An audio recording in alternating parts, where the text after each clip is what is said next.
Meus queridos irmãos e irmãs, queridas crianças, nós celebramos hoje uma festa muito importante, a ascensão do Senhor aos céus. A ascensão é a subida, a elevação. Por isso, a nossa equipe fez um efeito especial, uma nuvem e a fumaça, Jesus subindo aos céus. Ascensão.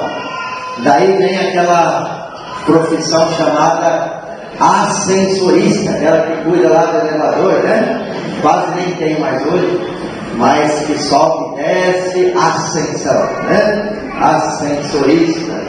Jesus que volta para o Pai. Então é uma festa muito importante dentro desse tempo de Páscoa. Vejam, queridos irmãos e irmãs, Jesus, antes de voltar para o Pai, depois de cumprir a sua missão terrena, Ele confia a nós o seu projeto de amor, a sua missão, anunciar o Evangelho. Então agora toca a nós continuar a missão de Jesus. Nós não temos mais a presença terrena de Jesus, a presença física, mas Ele está no meio de nós. Ele está sentado à direita do Pai, mas também no meio de nós. Vejam, não temos a presença física de Jesus terrena, mas temos a presença real de Jesus na hóstia consagrada, a presença de Jesus na sua palavra, a presença de Jesus em cada ser humano, que é o rosto de Cristo, a presença de Jesus em cada gesto de amor, de perdão, de solidariedade e de unidade também, já que iniciamos hoje a semana de oração pela unidade dos cristãos, porque onde reina o amor, Deus aí está e deve haver unidade. Então vejam, Jesus confiou essa missão a nós. E que responsabilidade nós recebemos de Jesus hoje. Mas se Jesus confiou a nós essa responsabilidade, é porque nós somos capazes. A gente costuma dizer que Deus não dá uma cruz que está acima de nossas forças, mas também não daria uma missão que estaria acima de nossas forças.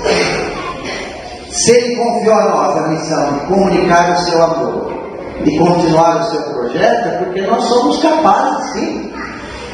Nós devemos confiar em nós, porque Deus confia em nós. Às vezes nós somos inseguros e não temos autoconfiança.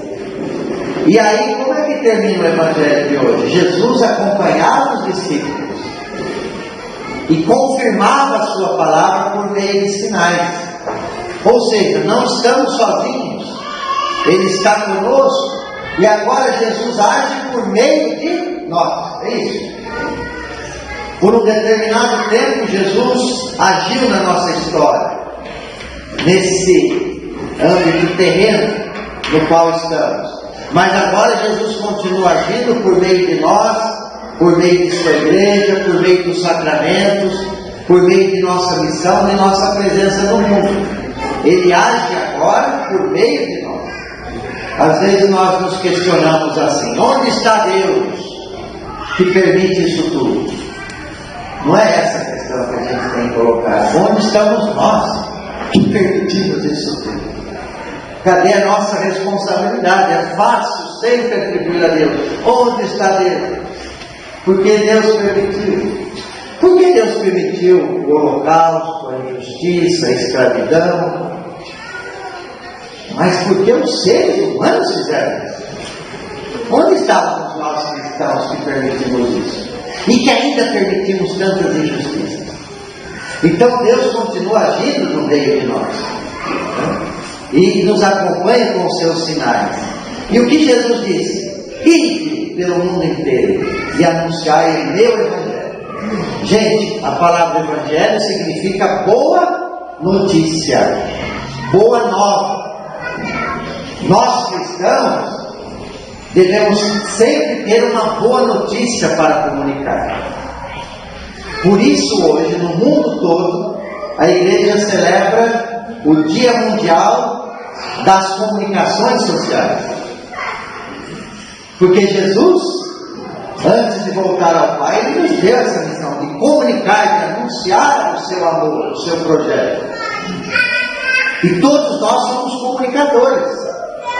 Por isso, nós queremos pedir a Deus que todos os meios de comunicação sejam meios éticos, que possam comunicar a verdade, valores. Também, na última sexta-feira, nós celebramos o Dia Mundial da Família. A família é uma grande comunicadora de valores, de boa notícia aos filhos, né? Os pais. Nós precisamos comunicar sempre algo de positivo. Nós temos algo de bom para comunicar. Notícias más nós temos em abundância. Tragédias temos em abundância. Mas cabe a nós cristãos lutar contra o mal, mas também comunicar o bem. Se nós não nadamos contra a correnteza, se nós viramos comunicadores de desgraças e de divisões, quando é que esse mundo vai mudar? Nunca. Nós temos uma boa notícia, gente, o Evangelho. Nós temos valores, nós temos muita coisa boa para comunicar aos outros. Tem muita gente que comunica bobagem, besteira, fofoca, maldade, divisões. Isso tudo não acrescenta, é um desserviço. Então, muito cuidado. Antes de comunicar alguma coisa, pense, reze. Veja se aquilo vai trazer algum benefício. Se não, cale-se. É a melhor coisa. Se o que a gente vai comunicar não vai trazer nenhum benefício, é melhor fazer silêncio. E como é difícil isso, ainda mais com os meios de comunicação que nós temos às mãos, redes sociais que é só dar um clique e aí está feito o rolo. Será que aquela minha mensagem vai acrescentar algo para o outro? Pense nisso. Será que essa minha mensagem vai ajudar na união das pessoas? Se a gente começar a pensar bem, a gente vai usar melhor os meios de comunicação e vai usar melhor até a nossa língua. Porque quantas vezes a gente fala bobagem, fofoca, maldade, é ou não é? Então não é só nas redes sociais. E a nossa fala? Será que eu tenho sempre uma palavra boa para comunicar? Se eu não tenho, será que não seria melhor me calar? Ou rezar para que Deus me ilumine, para que eu possa comunicar algo bom? Porque é o Evangelho de hoje. Ide pelo mundo inteiro e anunciai o meu Evangelho. A minha palavra, essa boa notícia que é o amor de Deus, que é o perdão, que é a justiça, que é a misericórdia, é isso que nós precisamos comunicar. Aquilo que une, não aquilo que divide. O que divide já está espalhado por aí. Por isso hoje também, gente, além de ser o Dia Mundial das Comunicações, nós também iniciamos a semana de oração pela unidade dos cristãos. Então a nossa fala, o Evangelho deve gerar unidade. O que é unidade? É a capacidade de conviver, respeitando as diferenças. Aqui ninguém é igual a ninguém. Diante de Deus, sim. Mas cada um tem o seu jeito de ser, de pensar, de ver o mundo, a vida, não é? Mas, não obstante a tudo isso, nós podemos viver como irmãos, sim. Buscar o que nos une, não o que nos separa. A palavra ecumenismo significa conviver na mesma casa com ideias diferentes. É isso.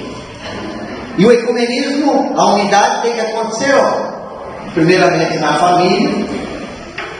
Porque na família também nem todos pensam da mesma maneira. Às vezes o marido pensa diferente da esposa, os filhos, assim. Mas isso não é problema para viver, né? Não é. Então, ecumenismo, buscar o que nos une, conviver na mesma casa. É a mesma casa, pode ser a nossa casa, pode ser o nosso trabalho, pode ser a sociedade, o mundo. Pode ser onde estamos, conviver na mesma casa com ideias diferentes, respeitando as diferenças, buscando o que nos une. E aí Santo Agostinho tem uma fala maravilhosa. Nas coisas essenciais, a unidade. Nas duvidosas, a liberdade. Mas em tudo há caridade. Pode haver divergência, sim, mas se falta o amor, nós não vamos chegar a lugar nenhum. Então nós precisamos buscar essa unidade entre os cristãos, primeiramente, respeitando as diferenças, respeitando as outras denominações. Ninguém é melhor do que ninguém. Ontem, nesse lugar onde estou, esteve comigo o pastor Alexandre, da Igreja Luterana. Nós temos muita coisa em comum com os irmãos, buscar esse diálogo com as outras religiões, o diálogo com os cristãos, as outras denominações. É isso que Jesus quer. Também essa unidade na igreja, dentro da nossa igreja. Quantas divisões às vezes temos dentro da nossa própria comunidade. Então o ecumenismo não é só para fora, é dentro também. Vejam, buscar essa unidade no mundo da política. Estamos vivenciando uma crise política e econômica. Ou buscamos a unidade ou vamos nos afundar. Estamos no naufrágio.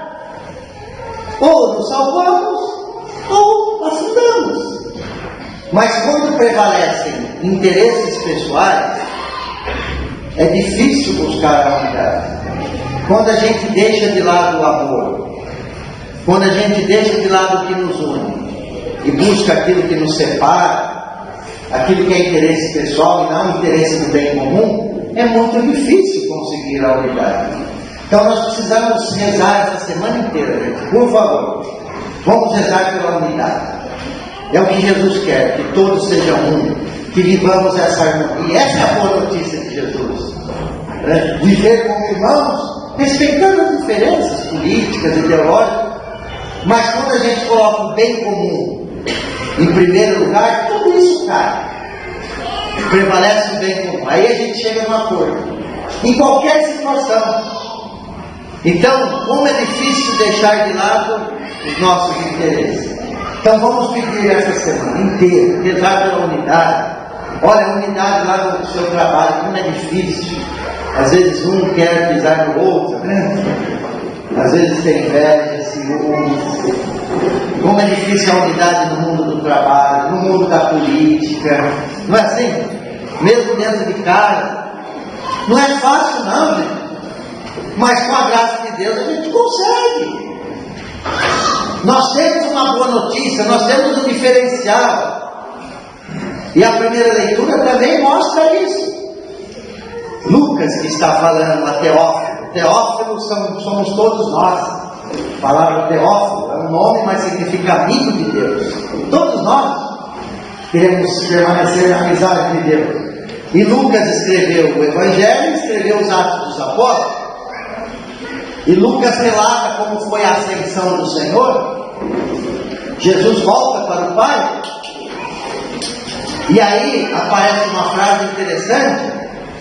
Por que vocês estão aí parados, olhando para o alto? Olha só a expressão. A gente tem que ver bem, né? Parados, olhando para o alto. O cristão não pode ficar parado e olhando para o alto. Olhar para o alto significa se colocar em movimento. Se Jesus está junto de Deus, é porque Ele confiou a nós essa missão. E se Ele confiou a nós, não dá para cruzar os braços e ficar parado olhando para o alto. A gente tem que continuar a missão de Cristo.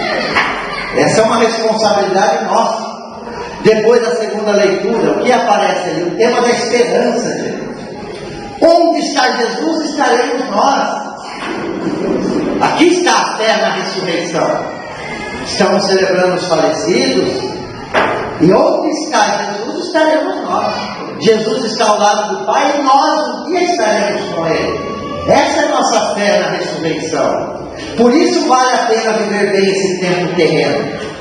Vale a pena, porque a nossa casa definitiva é a casa do Pai. Jesus passou por esse mundo fazendo bem e voltou para o Pai. Nós também acreditamos que a nossa vida é dom de Deus.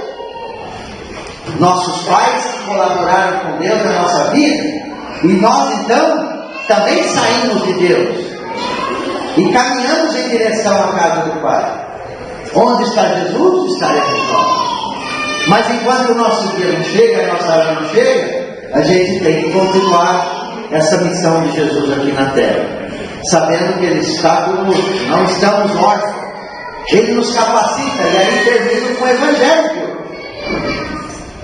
Quando Jesus fala dos grandes sinais, não vamos interpretar ao pé da letra, por favor. Ninguém vai beber veneno e nem vai tocar em serpente. O que Jesus está dizendo é o seguinte: o que vai prevalecer é a sua palavra, não é o mal, gente. Se a gente vai para a missão acreditando que o mal é muito mais forte do que a boa notícia de Jesus, nem lá. É fracasso certo. Jesus está dizendo que, olha, vocês vão passar por dificuldades, mas eu vou estar com vocês. O que Jesus está dizendo? Eu estou capacitando vocês para isso. Vocês vão conseguir cumprir essa minha missão, esse projeto que eu estou confiando a vocês. É isso. Confiar na providência, na graça, na ação de Deus. Confiar que a boa notícia de Jesus é muito mais forte do que as notícias negativas e trágicas que existem por aí. Que a verdade de Cristo é muito mais forte do que tantas mentiras difundidas. Se nós não acreditamos nisso, não dá. Então, confiar na providência de Deus. Se Ele nos deu essa missão, Ele dá os meios, Ele vai junto. Por isso, domingo que vem, se Deus quiser, aqui estaremos para celebrarmos Pentecostes, que é a descida do Espírito Santo sobre nós, para nos capacitar, nos fortalecer, para continuarmos a obra de Jesus. Louvado seja o nosso Senhor Jesus Cristo.